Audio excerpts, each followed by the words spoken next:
Fighter ജെറ്റുകളുടെ കാര്യത്തിൽ Indian വ്യോമസേനയ്ക്ക് മൊത്തത്തിൽ squadron എണ്ണത്തിലും കഴിവുകളിലും ഒക്കെ വളരെയധികം കുറവാണ് ഉള്ളത്. ഈ വിടവ് നികത്താനുള്ള എല്ലാ ഓപ്ഷനുകളും ഇന്ത്യ പര്യവേഷണം ചെയ്യുന്നുമുണ്ട്. അതായത് ഇന്ത്യയുടെ MRFA പ്രോഗ്രാം പോലുള്ള പ്രോഗ്രാമുകൾ ഇന്ത്യ മുന്നോട്ട് പോകുന്നുണ്ട്. അതേപോലെ തന്നെ റാഫേൽ പോലുള്ള 4.5 തലമുറ ജെറ്റുകൾ വാങ്ങുന്നതിനായി ഉദ്ദേശിച്ചിട്ടുള്ള ഒരു പ്രോഗ്രാമാണ് MRFA പ്രോഗ്രാം. ഇതിലിപ്പോൾ ഏകദേശം 60 വിമാനങ്ങളായി ഈ പ്രോഗ്രാമിലെ യുദ്ധവിമാനങ്ങൾ ഏറ്റെടുക്കുന്നത് ചുരുക്കാൻ വേണ്ടിയിട്ടും അതേപോലെ തന്നെ 60 അഞ്ചാം തലമുറ ജെറ്റുകൾ വാങ്ങാനുമാണ് സമീപകാലത്തെ ഇന്ത്യ തീരുമാനിച്ചിരിക്കുന്നു എന്നുള്ള മാധ്യമ റിപ്പോർട്ടുകളൊക്കെ പുറത്തു വരുന്നുണ്ട്. ഇതിലിപ്പോൾ ഇന്ത്യ പരിഗണിച്ചിരിക്കുന്നത് എന്ന് പറയുന്ന അഞ്ചാം തലമുറ ജെറ്റ് ഓപ്ഷനുകളാണ് അമേരിക്കയുടെ F-35 ലൈറ്റനിങ് 2ഉം റഷ്യയുടെ Su-57 ഫെലോണും. എന്നാൽ ഇപ്പോൾ ഇവിടെ MRFA പ്രോഗ്രാമിന് വേണ്ടി മറ്റൊരു ഓപ്ഷൻ ഉയർന്നു വന്നിരിക്കുകയാണ്. KF-21 4.5ഉം അഞ്ചാം തലമുറയും ഉൾപ്പെടുന്ന മറ്റൊരു സാധ്യമായ ഓപ്ഷനായിട്ട് ഉയർന്നു വന്നിരിക്കുകയാണ് KF-21 ബൊറാമെ. ഈ KF-21 പ്രോഗ്രാം 2011 ദക്ഷിണ കൊറിയയാണ് ആരംഭിക്കുന്നത്.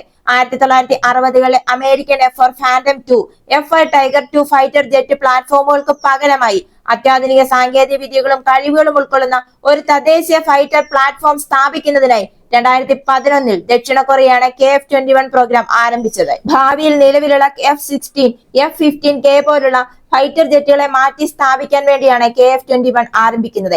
അതായത് KF-21 ആദ്യമേ തന്നെ ആസൂത്രിതമായ ഒരു യഥാർത്ഥ അഞ്ചാം തലമുറ സ്റ്റെൽത്ത് ജെറ്റ് പ്ലാറ്റ്ഫോം ആയിട്ടാണ് ആരംഭിച്ചത്. എന്നാൽ കൊറിയൻ ഭരണകൂടം തങ്ങൾക്ക് 4.5 തലമുറ കൂടുതൽ പ്ലാറ്റ്ഫോമുകളാണ് ആവശ്യമെന്ന് അറിയിച്ച് അഞ്ചാം തലമുറയിൽ നിന്ന് 4.5 തലമുറയിലേക്ക് അവരുടെ ആവശ്യകതകൾ പെട്ടെന്ന് കുറച്ചു. ഈ F-35നെ അനുകരിക്കാൻ മാതൃകയായി നിർമ്മിച്ച ഈ KF-21ൽ 65% തദ്ദേശീയ ഉള്ളടക്കവും ബാക്കിയെന്ന് പറയുന്നത് അന്താരാഷ്ട്ര പങ്കാളികളിൽ നിന്നുമായിരുന്നു. അതത് സാങ്കേതിക ലൈസൻസുകൾക്ക് കീഴിൽ യഥാർത്ഥവും സമഗ്രവുമായ ഒരു പ്രധാന ദൂതനായി അമേരിക്ക ഉയർന്നു വന്നു. അതുകൊണ്ട് തന്നെ ഈ KF-21ന്റെ മൊത്തത്തിലുള്ള ഡിസൈൻ സവിശേഷതകളും പ്രകടന സവിശേഷതകളുമെല്ലാം F-35നെ മാതൃകയാക്കിയിരുന്നു. അതായത് F-35ന്റെ അത്രയും പൊരുത്തപ്പെട്ട രീതിയിലാണ് KF-21 വികസിപ്പിച്ചെടുത്തത്.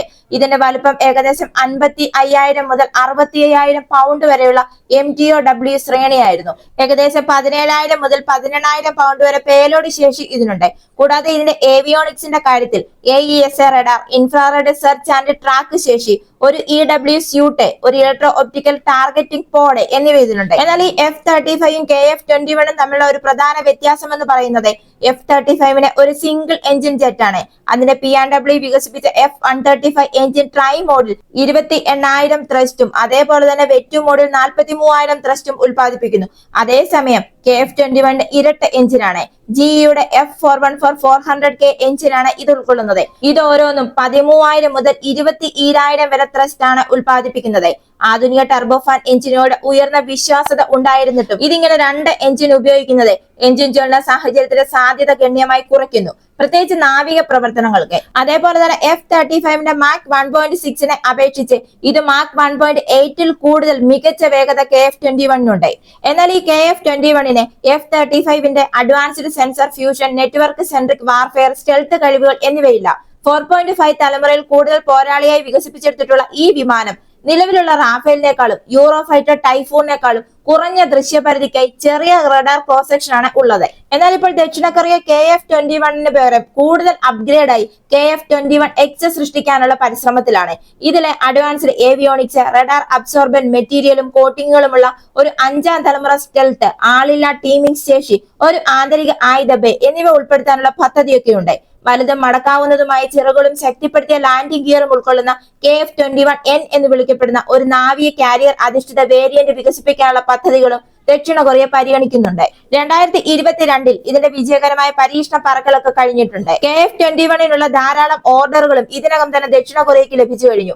അന്താരാഷ്ട്ര തലത്തിൽ തന്നെ നിരവധി രാജ്യങ്ങൾ അവരുടെ പ്രത്യേക പ്ലാറ്റ്ഫോമുകൾ മാറ്റി സ്ഥാപിക്കുന്നതിനായി KF-21 വാങ്ങുന്നതിൽ സജീവ താല്പര്യമാണ് പ്രകടിപ്പിച്ചിരിക്കുന്നത്.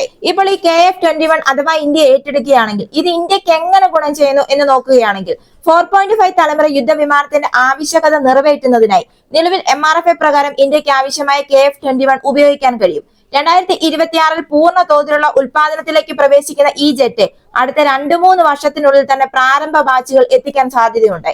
കൂടാതെ ഉത്തമം വിരൂപാക്ഷ AEC റഡാറുകൾ, EW suite, Astra mark 1, mark 3 പോലുള്ള AAM കോൾ പോലുള്ള ആഭ്യന്തരമായി വികസിപ്പിച്ച ഏവിയോണിക്സ് ആയുധ സംവിധാനങ്ങൾ സംയോജിപ്പിക്കുന്നതിന് ഇതിന്റെ കോഴ്സ് കോഡ് നൽകുന്നതിനെ കുറിച്ച് ഇന്ത്യക്ക് ചർച്ചയും നടത്താൻ സാധിക്കും. അതായത് ദീർഘകാലത്തേക്ക് ഇന്ത്യക്കുള്ളിൽ തന്നെ ഇതിന്റെ എയർഫ്രെയിമുകൾ ആഭ്യന്തരമായി നിർമ്മിക്കുന്നതിനായി ദക്ഷിണ കൊറിയയുമായി ഒരു മേക്ക് ഇൻ ഇന്ത്യ നിർമ്മാണ ക്രമീകരണവുമായി മുന്നോട്ട് പോകാനും ഇന്ത്യക്ക് സാധിക്കും.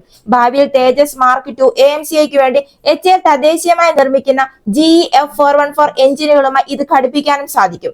വാങ്ങുന്ന ഈ KF-21 വിമാനങ്ങൾ പിന്നീട് ഇന്ത്യക്ക് ആഭ്യന്തരമായി തന്നെ പൂർണ്ണമായ 5ാം തലമുറ യുദ്ധവിമാന കോൺഫിഗറേഷനിലേക്ക് അപ്ഗ്രേഡ് ചെയ്യാനും കഴിയും. ഇത് ലഭ്യമാകുമ്പോൾ AMCIക്കായി സാങ്കേതിക വിദ്യകൾ വികസിപ്പിച്ചെടുക്കുകയും ചെയ്യാം. അങ്ങനെ MRFA ആവശ്യകതകൾ കുറച്ചുകൊണ്ട് 4.5 തലമുറ യുദ്ധവിമാനമായി KF-21 വാങ്ങുന്നത് ഭാവിയിൽ AMCIയെയും മറ്റ് 5ാം തലമുറ യുദ്ധവിമാന പ്ലാറ്റ്ഫോമിനെയും പൂരകമാക്കാൻ കഴിയുന്ന ഇന്ത്യയുടെ മറ്റൊരു 5ാം തലമുറ പ്ലാറ്റ്ഫോമായി ഇത് മാറുകയും ചെയ്യും. അങ്ങനെ ഇന്ത്യയുടെ സേവനത്തിലുള്ള 5ാം തലമുറ യുദ്ധവിമാനങ്ങളുടെ എണ്ണം വേഗത്തിൽ വർദ്ധിപ്പിക്കാനും സാധിക്കും. അതേപോലെ തന്നെ KF-21 2024 ROKS സ്ഥാപിച്ച പ്രാരംഭ കരാർ KF-21 എയർഫ്രെയിമിന്റെ വില എന്ന് പറയുന്നത് $70.5 മില്യൺ നിശ്ചയിച്ചിരുന്നു. എന്നാൽ 2025 ജൂണിൽ നൽകിയ ഏറ്റവും പുതിയ ഓർഡറിൽ പണപ്പെരുപ്പവും 2 F414 ഘടകങ്ങൾ ഘടിപ്പിച്ചതിന് ശേഷം ഒരു എയർഫ്രെയിമിന് $87 മില്യൺ, ഒരു യൂണിറ്റിൽ $110 മില്യൺ വർദ്ധിച്ചതിനാൽ വിലയിൽ വർധനവുണ്ടായിട്ടുണ്ട്. എന്നാൽ റാഫേൽ, F-35 തുടങ്ങിയ മറ്റ് അന്താരാഷ്ട്ര ഓപ്ഷനുകളെക്കാൾ ഇത് വളരെയധികം താഴ്ന്നതും അതേപോലെ തന്നെ മത്സരക്ഷമത വളരെയധികം കൂടുതലുമാണ്. അതുകൊണ്ട് തന്നെ ഇത് ഒരു പടി കൂടി മുന്നിട്ട് നിൽക്കുന്നു. ഇരട്ട എഞ്ചിൻ KF-21 ഘടനാപരമായ മാറ്റങ്ങൾ ഒരു നാവിക വകഭേദത്തിന്റെ വികസനത്തിലൂടെ കാരിയർ അധിഷ്ഠിത പ്രവർത്തനങ്ങൾക്ക് പോലും പ്രാപ്തമാക്കാനും സാധിക്കും. ഇത് റാഫേൽ മറൈൻ അല്ലെങ്കിൽ റാഫേൽ M എന്നിവയുടെ ഓഫ് ദി ഷെൽഫ് സംഭരണത്തിന്റെ ആവശ്യകത പോലും ഇല്ലാതാക്കാനുള്ള സാധ്യതയുമുണ്ട്. ഒരു നാണയത്തിന്റെ 2 വശങ്ങൾ പോലെ ഇത് ഏറ്റെടുക്കുന്നതോടുകൂടി ഇന്ത്യക്ക് ചില ദോഷങ്ങൾ സംഭവിക്കാനുള്ള സാധ്യതയുമുണ്ട്. അതായത് ഈ KF-21 വിമാനത്തിൽ അമേരിക്കൻ സാങ്കേതിക വിദ്യകളുടെ സാന്നിധ്യമുണ്ട്. അതുകൊണ്ട് തന്നെ ദക്ഷിണ കൊറിയയ്ക്ക് ഈ KF-21 ഏതെങ്കിലും അന്താരാഷ്ട്ര കയറ്റുമതി കരാറുകൾ ഒപ്പുവെക്കുന്നതിന് മുൻപേ അമേരിക്കയിൽ നിന്നുള്ള കയറ്റുമതി അനുമതികൾ നിർബന്ധമായും ആവശ്യമാണ്. അമേരിക്ക ഇത് ഒരിക്കലും അനുവദിക്കുമെന്ന് തോന്നുന്നില്ല.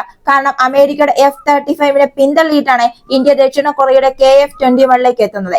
അതേപോലെ തന്നെ F414 GE നിന്നുള്ള എഞ്ചിൻ ഡെലിവറികൾ വൈകുന്നത് ഇന്ത്യ നിലവിൽ നേരിടുന്ന അതേ തടസ്സം തന്നെയാണ്. അതേപോലെ തന്നെ ഫ്രാൻസിൽ നിന്നും റഷ്യ അല്ലെങ്കിൽ സോവിയറ്റ് യൂണിയനിൽ നിന്നും മാത്രമേ ഇന്ത്യ ഇതുവരെ യുദ്ധവിമാനങ്ങൾ വാങ്ങിയിട്ടുള്ളൂ.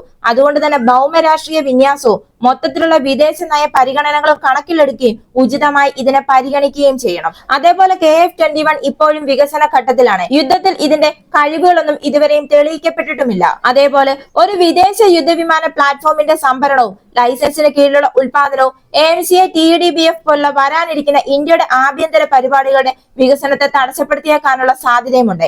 വ്യോമസേനയുടെ ഇതിനകം വൈവിധ്യവൽക്കരിക്കപ്പെട്ട യുദ്ധവിമാനങ്ങളുടെ കൂട്ടത്തിൽ മറ്റൊരു തരം യുദ്ധവിമാനം കൂടി ചേർക്കുന്നത് സ്പെയറുകൾക്കായി ഒരു പ്രത്യേക വിതരണ ശൃംഖല സൃഷ്ടിക്കുന്നതിന്റെ ആവശ്യകതയും അതേപോലെ തന്നെ ആഭ്യന്തര അറ്റകുറ്റപ്പണികൾ, ഓവറോൾ കഴിവുകൾ എന്നിവ പുതിയതായി വികസിപ്പിക്കേണ്ടതിന്റെ ആവശ്യകതയെ കൂടുതൽ സങ്കീർണമാക്കുകയും ചെയ്യും. ഇന്ത്യക്ക് ഇതൊരു നല്ല ഓപ്ഷനാണ്.